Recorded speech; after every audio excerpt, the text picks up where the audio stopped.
Dude,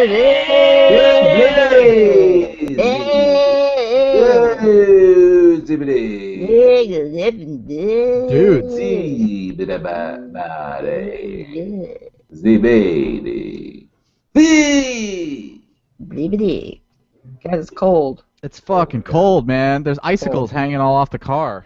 Yeah. City. It's not supposed to get above freezing in Boston again until Monday. Did I have I talked about my coworker with the shorts and t-shirt yet? No, fuck that. That's a power move. I'm already mad. So he wears shorts, the same shorts and t-shirt every day. He's a temp. Oh, I thought you were gonna say he's a software engineer because that's like a thought you were gonna say he's classic high. software engineer. No, he is a software engineer. I'm saying he's Yeah. a temp though. Okay. He doesn't work here regularly, so he shows up maybe like 2 days a week, every other week or whatever. He showed up last Wednesday, which was New Year's Eve, which was our most popular podcast yet. Oh yes. And when I left the room where I was potting, I saw him walk in, and I was like, "There's no fucking way," because I'm wearing 12 layers. Yeah. He showed up yesterday with the t-shirt, the plain white t-shirt. There was like windbreaker type material shorts, and obviously black Skechers because what other sneakers would he wear? With shorts and a t-shirt on January. You know, And he has a long ponytail. Just I didn't need to tell you that, but I just thought I would put it in there for good he's measure. probably pretty good, huh? Yeah. Because I hope there's so. an inverse relationship to fucks given and skills. As Well- skills go up, fucks given go down. Yeah. I I mean, walked- look at just the like half-zip sweatshirt that Oak is wearing. Zero fucks given. My decrepitude is increasing as Very talented programming software. skills do. I walked in with his manager today, and we were talking about how cold it is.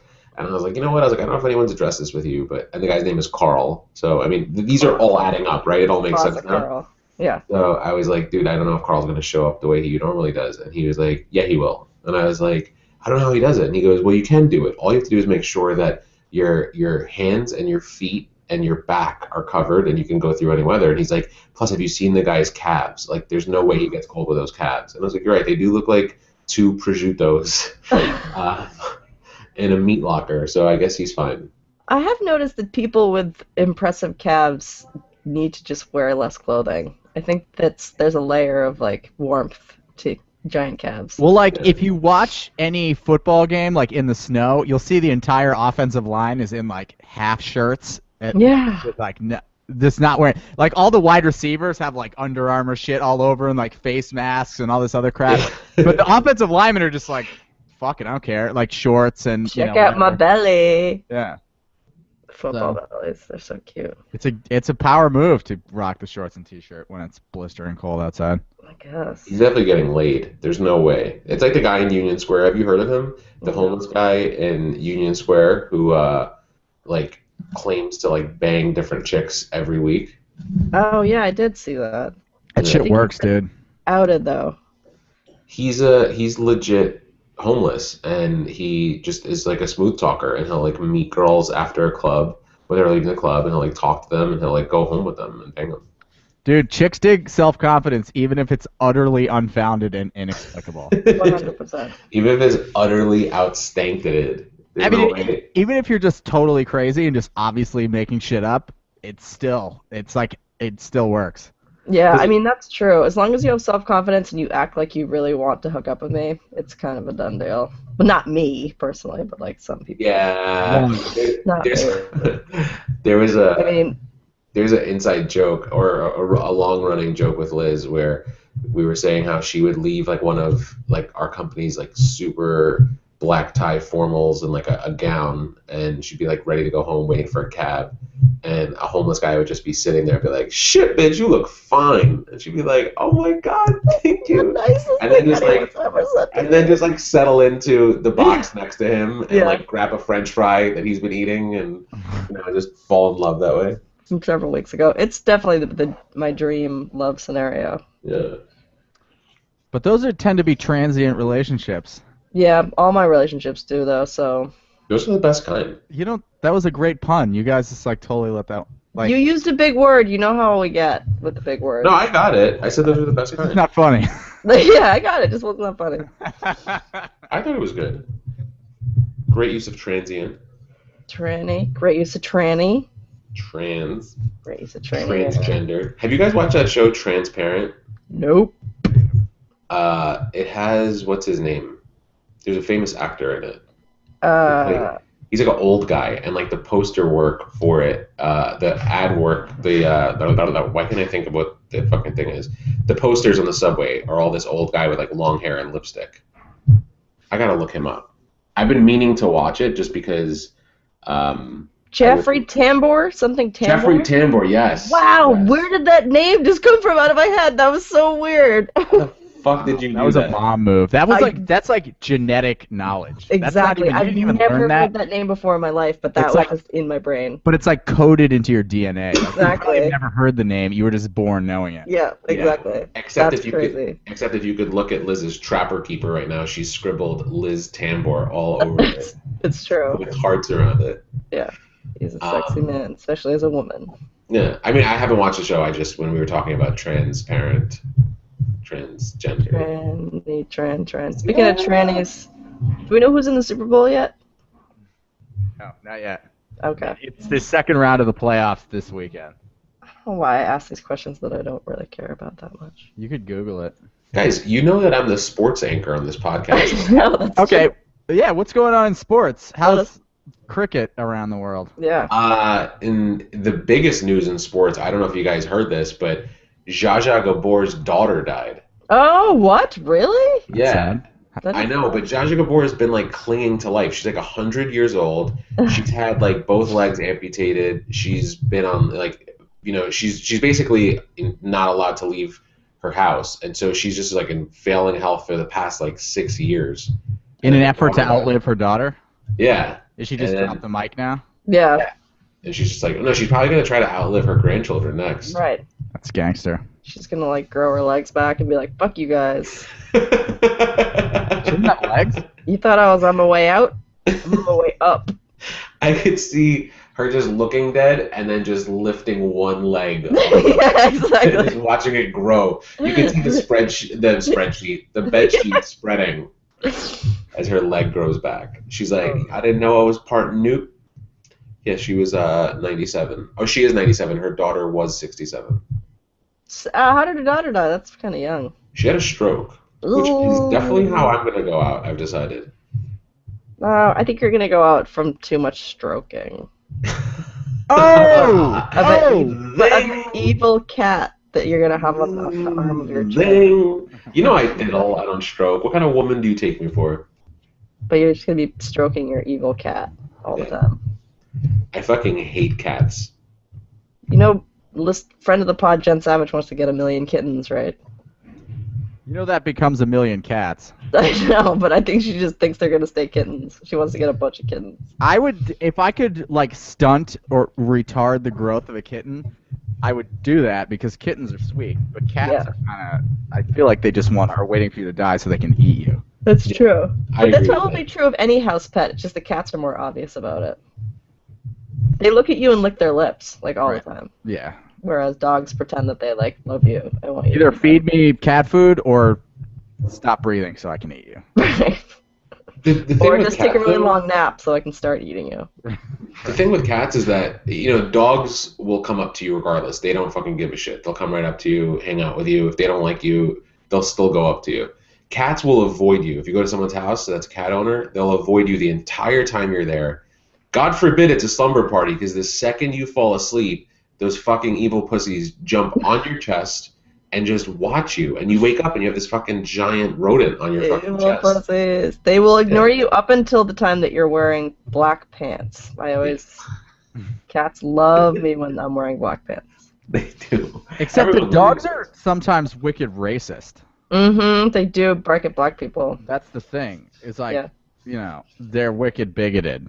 Yeah. So I feel like we should start a Twitter campaign against racist dogs. Yes. We're not gonna stand for this, dogs. I mean, I feel like we've made an impact in snow inhalation this year, and I feel like our campaign has brought a lot of awareness. To white lung and. You know, we really did, because I tweeted about it yesterday, and my Twitter posts go directly to my Facebook page. and there were people who never like anything that I post, and they liked it, and I think they thought it was a legit post, like that I was wearing white in honor of people who lost their lives to snow lung. Well, the world is full of good people right now, and they just want to help and raise awareness about a really serious problem, especially on a week like this week when it's so cold. This can happen, you guys. Yeah. And you can tell. My cab driver didn't even know it had snowed. He was like, "It hasn't snowed yet this winter," and I looked out the window and I was like, "Sir, there's snow on the ground right now." He's like, "No, it hasn't snowed this winter," and he would be a prime candidate for snow inhalation. He's not aware. He's gonna get out of his car. He's gonna get out of his car and be like, "What is all this powdered sugar everywhere?" Right. And then take a deep breath and die. I really tried hard. Like, I mean, it's not my job to tell him his business. You know, I can't live his life for him. But I tried really hard, just to, like, open his eyes and raise some awareness. I mean, what can you do? I mean, if you don't tell this guy, he could hop out of his car and be like, "Free cocaine?" Yeah, everywhere. And then next thing you know, snow inhalation death. Snow inhalation. Another statistic. What if he's just like, "Oh my God, where are the Zeppelis?" Zeppeli leaves your mouth open long enough to inhale massive quantities of snow. It's your job to berate him until you've inflicted awareness on his psyche. Can we do something for the first time ever on this podcast and call him? Let's call him right now and make sure he's alive. I think his name was Nicholas. Yeah, I could probably talk to him. Be like, "Nicholas, what about the snow on the ground made you think it hadn't snowed yet?" That's what I'm wondering. And how have you remained ignorant to snow lung for so long? Speaking of the cold, and our number one listener, Eric Choi, tweets, "It's so cold in New York, even my pits are cold, but it's okay because I'm listening to a new episode of Sideways the Pod." You guys my pits. No! We warm his pits! We warm his pits! With our words. Oh my God! With our buttery vocal cords. First of all, no one even uses the word pits. He's bringing it back because he's a fucking fashion-forward icon. And he's bringing that. When was the last time someone said pits? Like, I'm going to start using it now. No, it's genius. If I came out of a black tie party wearing a black tie gown and Eric Choi was sitting in a cardboard box outside of that party, I would definitely go and put my head on his shoulder. Yeah. That's true. No one's better than you, Eric. I know. Eric, thank you. You're the best. I liked your segue too. Oh, speaking of cold, and our number one listener. We're really, a year into this, our segues get better and better. I just had a mental image of Jen Savage, like, parked in a car outside of Eric Choi's apartment, like, drinking a lot of coffee and just, like, staring up at his house. She's so jealous. She's so jealous. Jen, we adore you. I mean, there's room in our hearts for plenty of people. Yeah. And you've probably had the most shout-outs on this podcast, so congrats. Right, but until you start interacting with us on social media, you're practically dead. Exactly. Yeah. Jen's like our booty call. She won't acknowledge us in public. Meanwhile, Eric's like that awesome first date that you had that, like, calls the next morning, make sure you got home okay. Yeah, like, hey, hit it off right away. Yeah. Jen's kind of just like, I'm just going to call you at 3 a.m. and we're going to bang and I'm going to go home. I love you, baby. I love you, but not in front of my wife. We need our feline egos stroked by Twitter mentions. Constantly. That's how you stroke us so that we don't eat you in the night. The theme of this podcast is definitely stroking lots of vagina. Lots of, Or... No, but speaking of cab rides, I had an interesting one yesterday because I called an Uber.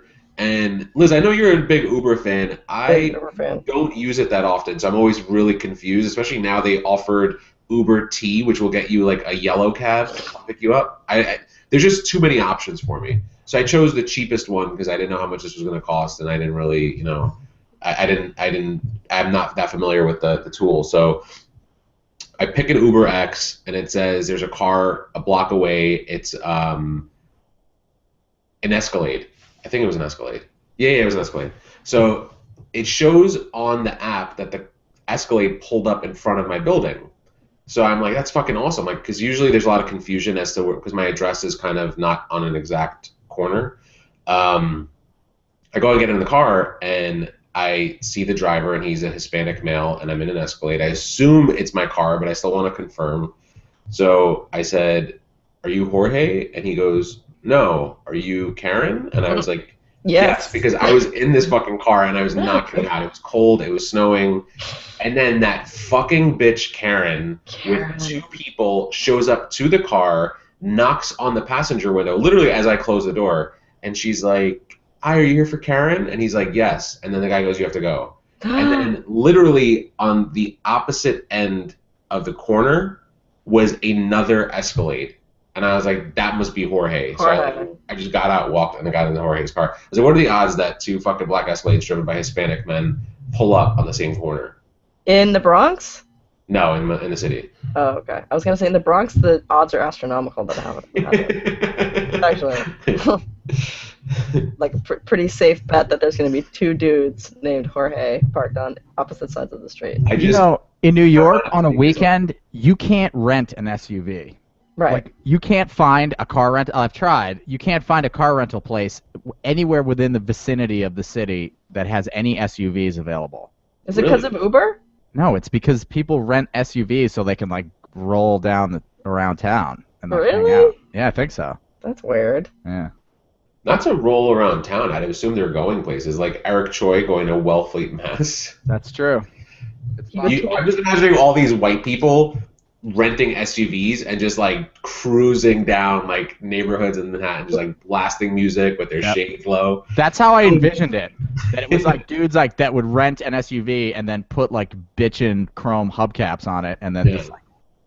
They're wearing a full-on like LL Bean Izod outfit, but they're in a fucking Escalade with tints. So, my question is, what were you trying to rent the SUV for? If not, but to roll around your neighborhood in New Jersey with your daughter wearing a Nike hat. I don't remember. Yeah, my daughter's so Leah has become known for her hats. Oh, she does have good hats. She actually has 3 hats, and I've made sure she wore a different hat to daycare every day this week. She's a good dad. She's quite popular. She has her duck hunting hat, her monster hat, and her pink Nike hat. Do you ever cycle in the Seahawks hat? Is that illegal? Ooh, I don't know where that is. Yeah, she'll have to wear that one. Seahawks pom-pom hat. That shit's baller. How long has she been in daycare? This is her first week. Wow. So this is literally the first time you've left her with strangers. Monday was the first time. We did a test run for a couple of hours on Friday so that Amy could drop her off and like see what the whole thing was about. But it's been just me dropping her off this week. Holy shit! This is a big move for you guys. I thought that maybe I didn't realize this was the first week doing that. Yeah. So it's been a little crazy. This is Amy's first week back at work. Oof. Yeah. And Leah's what, 3 months old? 6 months. Wait, Amy was off for 6 months? Yes. So she got 3 months from work, and then they would hold her job open for an additional 3 months. So we just kind of dealt with it. Dude, how miserable was Monday morning for her? That is miserable. The worst Monday morning of all time, except for when you're born. Shit. When that alarm goes off at 4:35 a.m. Fuck. And it's snowing and it's freezing, and Amy leaves the house at 4:55. Holy shit! I didn't realize that. Yeah, I mean, I've known Leah for a while now, so I should have known she's 6 months, but I didn't realize Amy had 6 months off. Yeah. Yep. And you had 6 hours. I believe your job was like, you can go to the birth and then come back. Yes. No, they were good. I had a couple of weeks off, so that was good. And like they've been flexible about, what days I can work from home and things like that. So, which is good because I have to deposit Leah at daycare, which is getting easier. But at first it was me like flustered trying to figure out like which bottles to bring. And like yesterday I brought her to daycare and I put her down in her car seat and I go to take her out and I realized she doesn't have any socks on. Oh no! 20 degrees. I took my infant daughter out with no socks. I almost killed myself, but Mugga was rolling over in her grave. But fortunately, Amy had thought ahead and had left a pair of socks at the daycare for Leah in her little drawer. Wow. Knowing that this would happen. That's impressive. Yeah. I thought you were going to say, because Amy's so resourceful that I thought you were going to say you're getting Leah out of the car seat, and in the back pocket of the driver's seat, there's a pair of socks with a note from Amy being like, knew you'd forget these. I mean, it was pretty close to that. Like, Leah has a little drawer in the daycare room that had socks in it. In the daycare box, in the daycare CrossFit box. Yes, the CrossFit box. The CrossFit box. So today, the giant tire that she has to roll around yeah. her exercise hour. So today she's doing snatches. Yeah. Which is good. Yeah. That's where you keep her goos and her protein powder and her compression tights. And her hand chalk. Yes, exactly. Yeah. So yeah.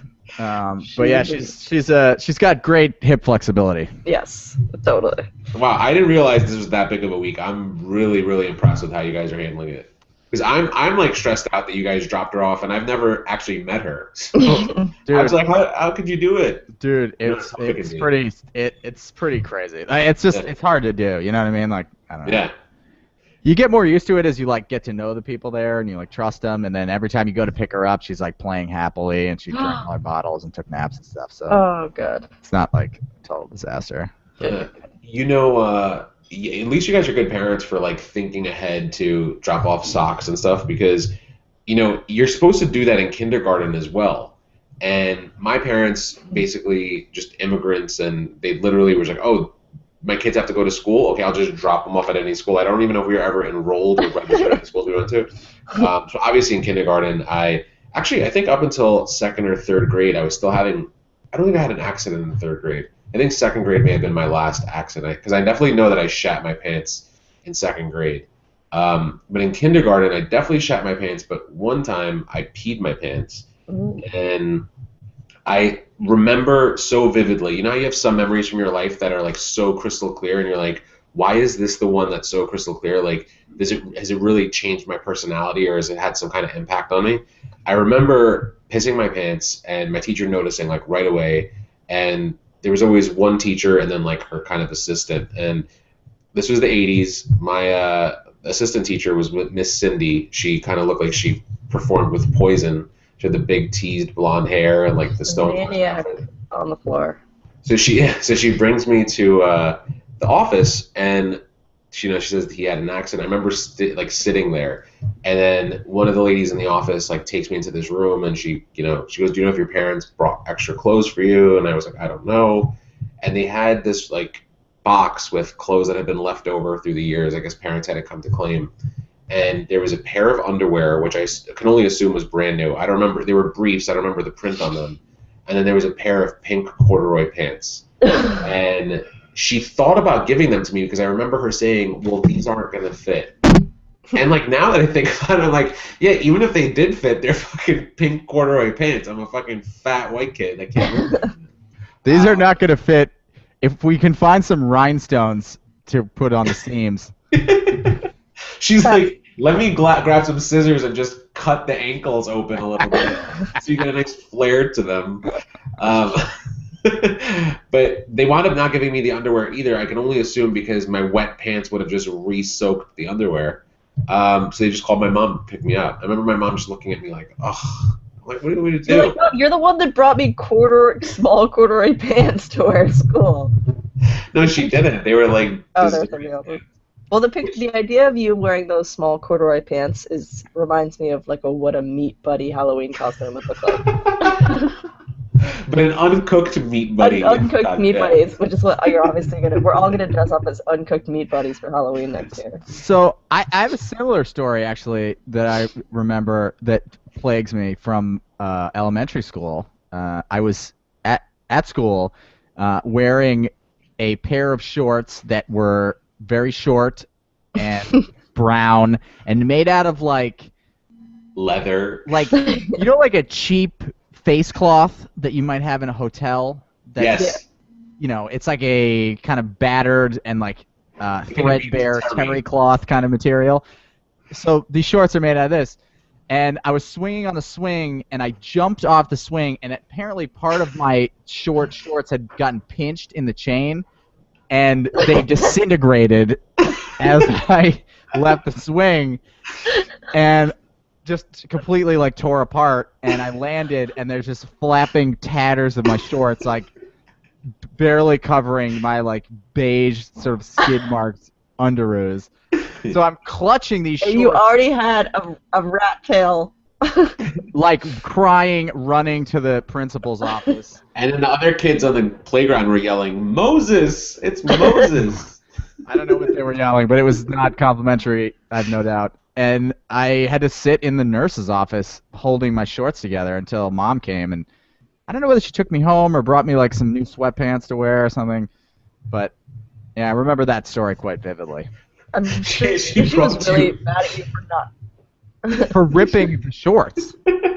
Yeah, yes, exactly. She got mad at you for ripping your towel shorts, which she bought you really carefully 8 years before. Do you remember the time I was crawling on the icebergs in Wellfleet Harbor and I dropped my glasses in the water? No, and Mom had black to out my stories. Head and shoulders like under the like freezing water to like. You were such a fucking idiot about your glasses and contact lenses. I feel like my whole childhood was just looking for your fucking contact lenses, which we could nary afford. Like, I was eating raw potatoes for every meal, and Oak has fucking fancy contact lenses. Our entire childhood, like, sort of revolved around my glasses.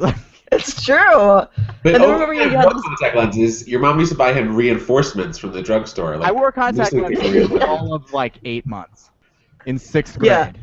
And I gave up. And one of them was always just, like, wrinkled in your eye. And you were they would, like, turn inside out or, like, get folded sideways, and, like, I would bleed or... Right. It was horrendous. It was a nightmare. But in my sleep, and Mom would be like, "Shut up, Bean! I need to fix Oak's contact." She's sitting there with a thread and needle, and she's like sitting by candlelight, and she's like, "Bean, I don't care that you have a tooth infection. I gotta fix Oak's contact. I gotta fix Oak's contacts. He's our last best hope for this family."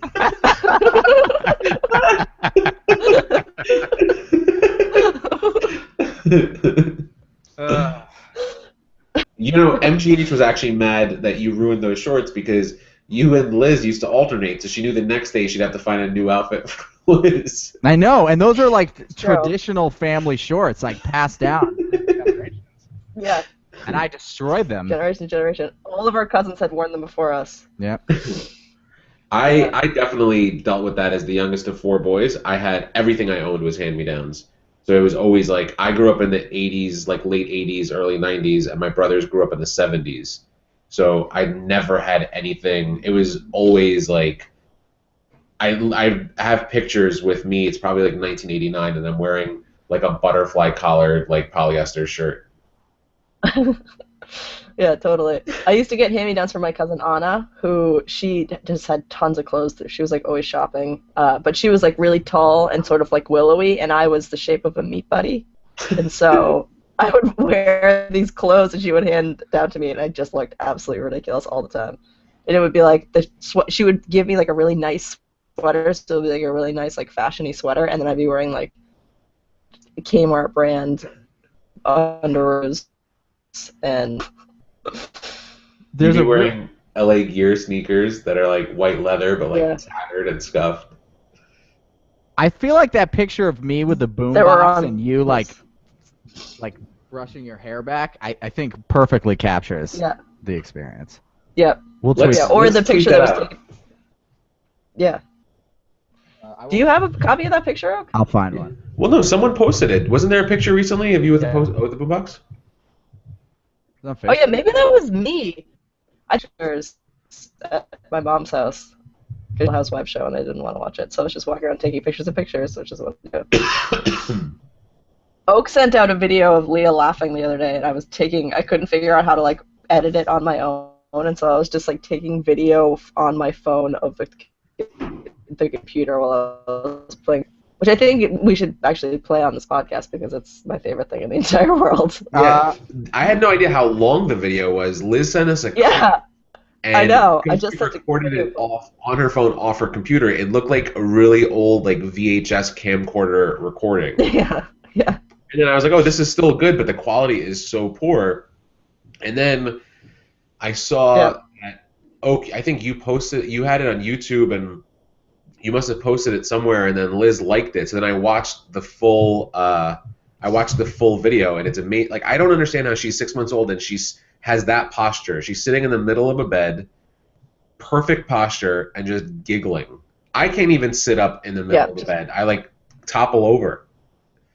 That's like her. And she only snort laughed like once, which is amazing to me because during the course of a minute laughing fit, I snort laugh like 30 times. So okay, so she does this. Too bad. Oh, did you just mute yourself? Can you guys hear that? No. Is she laughing? So I'm trying to add this video to the podcast. You guys see it? Amazing. No. No. Can we add her laugh to our intro music? Sure. Yeah. Yeah, I'll do that. I forgot about the intro music. Oh, you just muted yourself. Yeah, I was trying to play this video, but I guess you guys can't see it. Well, you know what? What's the point of using the YouTube app? Well, let me see what I can do. Because I can just pull this up and just play it from my phone. I know, that's crazy though. It's gonna sound terrible. No, it's not. Watch, because I already how it can't sound worse than I sound on this podcast. Here it goes. You sound pretty good actually gotten a lot. When you're not playing with your microphone. Yeah. Oh, it was so short. Did you guys hear that though? The porpoise squeal. That's the porpoise squeal that I edited.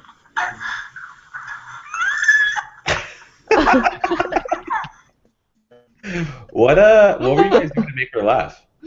I was just like smiling at her and hopping up and down. Like when she gets in a giggly mood, like there's just no stopping her. They laugh at anything though, because my brother sent me a video when my niece was maybe like 5 months old, and he was just saying the name Jason Sudeikis, and she was going crazy, and he just kept saying Jason Sudeikis, and she's cracking up. Try it. See if Leah laughs at Jason Sudeikis, because she won't laugh at his movies, but she will laugh at his name.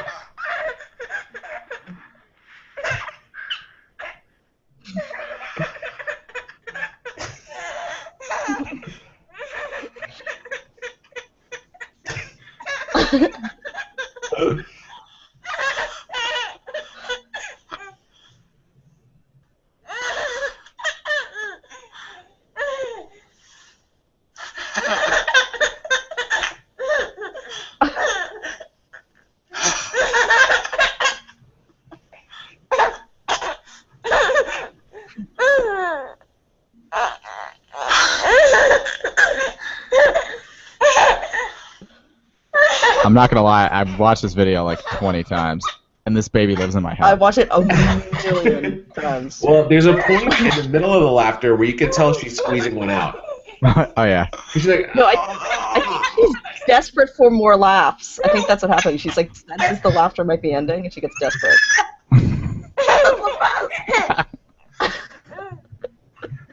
definitely rooster-tailed in the middle of that. Yeah.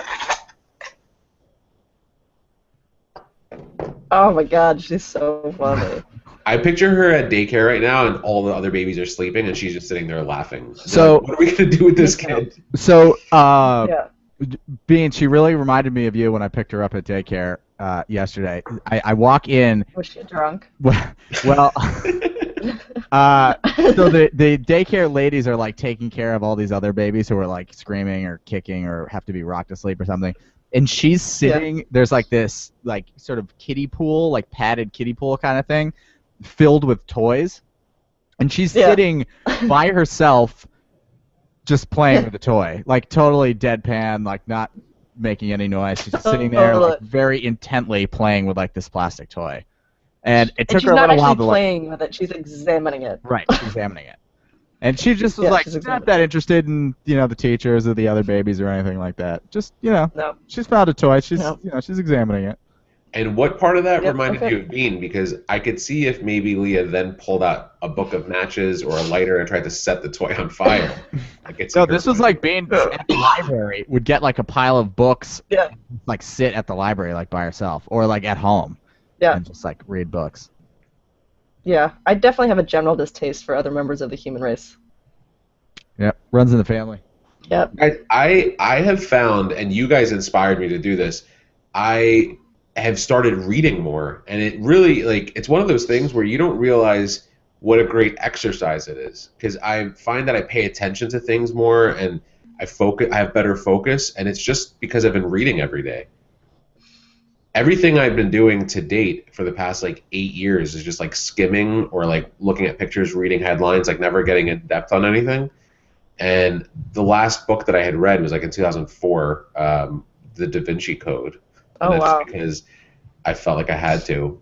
No, since then I've read other books, but like now I like make it a point to read every day, and I feel like it's changing my life. What are you reading right now? I'm reading. So I'm trying to finish up Amy Poehler's book. Oh, yeah. Say Yes, or Yes Please, I think is the name of the book. And then I don't know if I told you guys this, but I downloaded a bunch of books last week. Did we talk about this? No, do tell. I just went on like a tear and I downloaded Blue Nights by Joan Didion. Oh, yeah. I had heard about it and it sounded like a good read. I downloaded How I Feel About My Neck by Nora Ephron. And then someone posted some picture on Instagram of this book that's like a self-help book. And she was like, this changed my life. So I didn't even like read what it was about, and I just downloaded it. So I have all these books like waiting for me to jump in. And then I have a bunch of David Sedaris books. Like I want to really focus on like funnier things, but Blue Nights is something that I have wanted to read for a while. Apparently I puked on Joan Didion when I was a baby. Oh, yeah? Yeah, I think our mom and dad were like friends with her somehow, and she was holding me and I puked on her, which mom was delighted about because apparently mom doesn't really like Joan Didion. Then I will delete that book. Yeah. Any enemy of MGH's is an enemy of mine. Well, I'm sure it's an imaginary unfriendship, knowing how my mom deals with these things. Like Ben, what are you reading? Embarrassingly enough, I'm reading Atlas Shrugged for the second time. Ooh. Yeah. I don't think I've ever read that. I really like it. It's basically like X-Men, but with like industrialists instead of mutants. It's like it plays out like a comic book storyline, but I just really like the characters. The characters are so like perfectly good and bad that you don't have to do any sort of like there's no moral ambiguity whatsoever. So you don't have to do any like mental leaps as to like who could possibly be the good guy or the bad guy. So I really like it for that reason. Why is it so controversial? Like people always like make a face when you mention it, or always make a face. Like, social like meaning or something. I think also because it was written by a woman, right? Wasn't that a big deal? Well, it's like Ayn Rand she founded the objectivist movement, which is basically like, for me, I like it because the idea is that you should really do everything you do 100% sort of for yourself, and that will ultimately benefit other people, but like that's not why you do things. You should really just do it for yourself because you're the only person that really matters. And I think people get upset about that because when you say, oh, I'm going to do things for myself, a lot of people assume that necessarily means that I also want to kill homeless people, but it really has nothing you don't think I don't really try. I try as hard as I can to not think about what other people are doing. I just do what I'm doing. But I think, and as far as like a political theory goes, it's like she doesn't believe in the welfare state. She doesn't really believe in any government whatsoever at all, except for like the courts and the police. And I think a lot of people get really threatened by that because we now live in a society that's like all government. The government is everywhere. It's in everything we do. And I think a lot of people just kind of like hate Ayn Rand for no reason. Because I don't know, I don't really get it. I hate her because you know who that we used to work with was like, that's my favorite book. I know. So I that's the reason I've always been like, ugh, I hate when anyone brings up the book. Yeah, but then I've sort of felt that way about it too, and then friend of the pod, Armin Lazan, who was on like many moons ago, kind of turned me back onto it, and I don't know, the philosophy of it for some reason just really rings true with me. And I don't think it's true for most people, and that's fine, but I really kind of, especially in the winter time when I'm kind of feeling like depressed and I don't really know like what direction I'm moving in, it helps me kind of restate my purpose. Boom. That's better than what I'm reading. Yeah. What are you reading? A book called The Abyss Beyond Dreams by Peter F. Hamilton. It's a science fiction book. Bean, actually, I think you'd really like these books. I really need a new science fiction book, actually. I would choose, what's the first Commonwealth novel? Do you guys remember like everything about the books that you read? No. It's weird because I've been thinking about this a lot lately because I will watch a movie and then like 6 months later really forget certain things that happen in the movie. Someone was talking about the movie The Guardians of the Galaxy, and I forgot how it ended. And I was like, how did I forget the ending? Like I didn't. It wasn't that long ago that I watched it. But your brain can only hold so much information at one time. It's still holding on to that fucking memory in the principal's office in kindergarten. I know. It's Why funny can't I what just your pick brain that one chooses to out? hold on to, though. Yeah. So, Bean, I would recommend starting with Pandora's Star. Okay, cool. It sort of launches into this universe called the Commonwealth. That's really interesting. Okay. I'm putting this into my Evernote app because I'm trying to remember things more. I know. I got an Evernote app and I started using it, and then I was just like, I can't scroll back that far to look at things that I was supposed to do that I haven't done yet. So I just stopped using it. The jury is still out for me as to whether or not it's useful. I like it because I now realize I can create different like folders and stuff, which is cool. But then you have too many folders, right? That's my problem. In Evernote, no, I just started using it. I only have 2. Just jokes and yoga, because that's what my life has been reduced to. I use Google Keep. Okay. It's basically just like Post-it notes that like you stick in this app, and you can search them. But one of the nice things is you can set reminders on them so they'll pop up at different times of the day. You can also set reminders on them so they'll pop up when you're in different locations. Oh, that's cool. Like if you need a key code for a door or something, like whenever you're in the location of that door, this note will pop up with the key code. Oh, that's cool. Yeah, it's pretty cool. Jesus. I love Google, but they really ruined. They bought a company called Songza. Do you know Songza? I've heard of it, but I've never used the service. Yeah, they ruined it. Google ruined it, and I don't know why that happens when a big company buys a little company, but the music just is not good anymore. There's like I guess it's a different thing with the licensing or something, but they used to get really cool music that I'd never heard before, and now they're just like it's just all the same shit, which bums me out. You used Songza instead of like Spotify or Pandora? Yeah, I guess I'm gonna have to try and go. Pandora, no, can suck my nuts because after the first hour, they're like playing the same Maroon 5 song over and over again. Yeah. Spotify, I might try out again. I use Google Music. See, I just don't feel like they have any like new music. I don't really know. I've been basically listening to the same like 200 songs since like 1997. So. Yeah. But the thing with Pandora is like you want to hear like a Billie Holiday song, and then you like click play, and then it's Adam Levine's voice from Maroon 5. It's like stop putting it before everything. Yeah. Google Music's actually I've rarely had to search for a song that I haven't found. Like the radio stations are pretty good. There's like playlists that are pretty good. Like you can kind of just like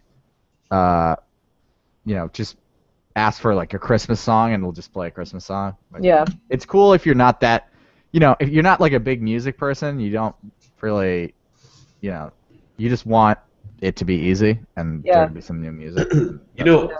I pay for Spotify, and it's, I think, like $10 a month. And I thought that it was the best option for me because I'd have access to whatever songs that I want. And it's better than buying songs all the time on iTunes because I would spend about $10 a month on songs on iTunes. But I found, and I kind of ignore characteristics of myself that I should just really address, which is I will find one song and I will listen to it like on loop for a month and a half. So it really makes no sense for me to pay for Spotify for a month. Like I'll buy one song and that's all I'll listen to, like on the ride to work, on the ride home, just like on constant loop until I get so sick of it that I don't want to hear it again, and then I'll find a new one. What are you listening to right now? Let's see if Google can do it. Okay, this is really random, but there was a cover at the Kennedy Center Honors where they were honoring Led Zeppelin, and Heart, the sisters Nancy and Ann Wilson, did a cover of Stairway to Heaven, and it was incredible. I found it on Spotify, and it's like all I listen to. Let's try this. Okay, Google, play Stairway to Heaven by Heart.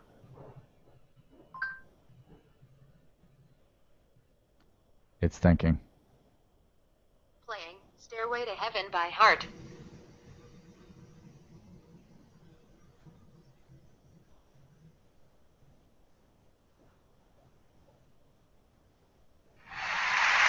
Yeah, that's it. It opens up with a live performance. That's not bad.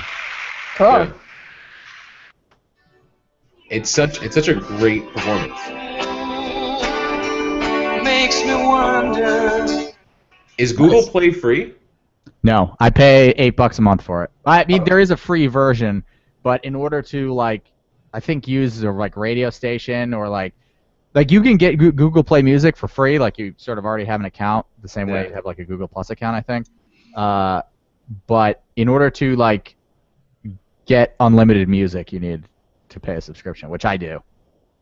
Do they have Taylor Swift on there? Because I know Spotify won't. I don't think they have Taylor Swift's not her new one. Taylor Swift.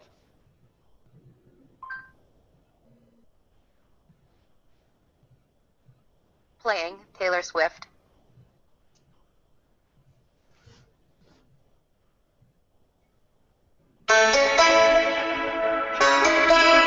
Yeah, apparently they do. You know, did you guys see the Taylor Swift Christmas surprise video that went viral last week? No.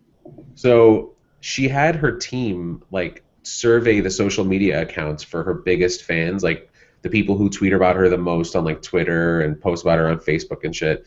And they did research on like 10 people to find out what they would want for Christmas. And then she went out and shopped for them and bought them gifts and then delivered some of them. Like some of them were shipped to these people and some of them she hand delivered. So they showed up to their doorstep and like bought them like jewelry with their name engraved and fucking like the most random things. But the creepiest part of the video is it's Taylor who, you know, she's super talented and, you know, she deserves her success or whatever, but she is creepy. She's like hanging out with this like little kid on the lawn, and the kid's like, you know, wobbling around, like probably, you know, loses his balance. And she goes in for a kiss, and like the kid's mouth just like falls onto her big red lips. And then the kid pulls away and like wipes his mouth, and she's just like they're cackling. Like you're a fucking weird person, Taylor Swift. So she was Christmas shopping for toddlers? No, it might have been like I think the fans were the parents, and they had a small kid. Yeah. You're not allowed to be a Taylor Swift fan after you've given birth. I haven't given birth yet. I think I'm still in my 86th month, but that song, Blank Space, is a pretty fucking catchy song. I can't hate on that. I don't know that one. Liz, do you have anything coming up with comedy? Are you doing an I open have a mic? show tonight, actually. What's it about? Like, is there a theme? It's like basically just like a pre-booked open mic at Nick's Comedy Stop, but I think hopefully there will be some people there who will watch me and then invite me to be part of other shows. Nice. Yeah. That's incredible. Yeah. So that's good. And then after that, I think I have to start hustling a little bit to try and get in some shows because nobody's been asking me. And I just sit at the open mics and don't talk to anybody, so I think I need to start being more social and like getting myself invited to things. You also need to consider the fact that you've only been doing this for less than a year. Yeah. And that's shit true. like that happens. There's a girl that I used to work with. She was an executive assistant at one of the companies that I worked at, and she used to just sit at her desk all day, like ignoring her boss's requests, and she used to just write jokes. Yeah. And I was like, wow, I was like, that girl, you know, she's really dedicated to this, and it was slow for her. I remember her like hustling and going on like random open mics in like Long Island and then Staten Island and then back to Brooklyn at 3 a.m. and I was like, damn, I don't know how the fuck this girl's doing it. Yeah. And a couple years in, she's been booking like the most random shit. Like she writes a weekly column for Glamour magazine. She had no experience writing, but they just like she hustled so hard and it picks up. I actually sent her a text message when I was booking all those classes, and I was just like, do you have any recommendations and stuff? And like as I was talking to her, I was like, you're a fucking inspiration. Yeah. I'll introduce you guys because I think that it'd be helpful. Her name's Phoebe Robinson. Okay, that'd be cool. She's very, very funny. And she hustles, man. Hustles. Yeah. So I'll send you guys. I just have to like keep at it, and I think when it feels the worst and when I like am feeling the most hopeless is when I have to like try even harder, because I think that is what's gonna kill me. It's not gonna be like not being funny or like not having a market. It's gonna be like just that voice in my head that's telling me that I suck. Yeah, but I think it's great that you're writing jokes. I think the Evernote app is like I was thinking of it as you using it to like write down a to-do list. Yeah. Or like stuff that you have to follow up on, which can get daunting as you see the list grows. It's kind of like when your inbox says 200 unread emails, and then you're like, fuck, I don't want to look at those. And then before you know it, it's 800 unread emails. Yep. That's what Evernote has become for me. But I think having like a place where you can constantly go and jot down thoughts, and because the funny thing is, there's a couple of comedians I follow on Twitter, and maybe we'll do like a follow-up on next week's pod where we talk about like our favorite people to follow on Twitter. But there's some people who are so they go the obvious route with like their tweets, and they're still funny, but there are some people who like examine the most random things and really think about like things that you would overlook on your day-to-day life. Yeah. And they make a comment on it, and you're just like, holy shit, that was brilliant. And it's just a matter of like actually sitting there and thinking and not trying to just like churn out content, but really being thoughtful in the joke and making it unique. And I think that if anyone can do that, it's you, because you're fucking one of the smartest people I know. Thanks. That's so nice. Bean, when are we gonna get? I was talking to Oak. Oh, so nice. Thanks. When are we gonna get some more audio of your shows? Oh, You nice. need to start taking a little bring your phone up on stage and do the voice recorder. I will. I have been. I just hate the sound of my own voice. So I know that feeling. I hate the sound of my own voice too. I'm gonna record my performance tonight. I recorded my performance last night, but it's not fit for anybody to hear. Oh, how do you hate the sound of your voice? You have like the most perfect voice for radio. I can't stand it. Are you kidding? No, I listen to the podcast and I fast forward through the parts where I'm talking. Get the fuck out of here. I listen to the podcast. I'm like, how can I sound more like Oak? That's funny. Yeah. You know, Liz, you should try to find open mic in like New York or New Jersey. So when you're here on a weekend, we can just fucking go support you. Yeah, I mean that's awesome. always so much easier said than done, because everybody says they want to go to an open mic, but it's like you go there at 8 o'clock and then you stay until like 1 o'clock in the morning, and everyone ends up totally mad at you, or you end up mad at yourself and assume that everyone's mad at you. Open mics are not fun to go to. But we can find a place that's not going to have that big of a crowd, and you'll be able to go before 1 a.m. Yes, definitely. I mean, at 1 a.m., the only person who's going to be watching you is Leah. The rest of us will be passed out with our cranberry juices. I mean, we could see if the Red Lobster in Mahwah, New Jersey, will do an open mic. I know, and I don't really even want to do open mics. I just want to be like, do you have a microphone or just like a chair I can stand on? Right. Actually, you know what? I brought my own chair. Yeah, exactly. I brought my own chair. That's fine. I brought my own chair. And start screaming obscenities at your customer. Yeah. Like, is it cool if I tell abortion jokes here? Because seems like an appropriate place for it. Free speech. This is my First Amendment right. We are planning a trip to lovely Boca, Florida at the end of the month, so maybe we could find like a bingo night at a retirement center. Are you guys going to be potting from there? We should, because I think we're getting there on a Wednesday. They're I think leaving really early in the morning on Wednesday. Yeah. So yeah, I think we might have to pod from there. And by have to, I mean get to.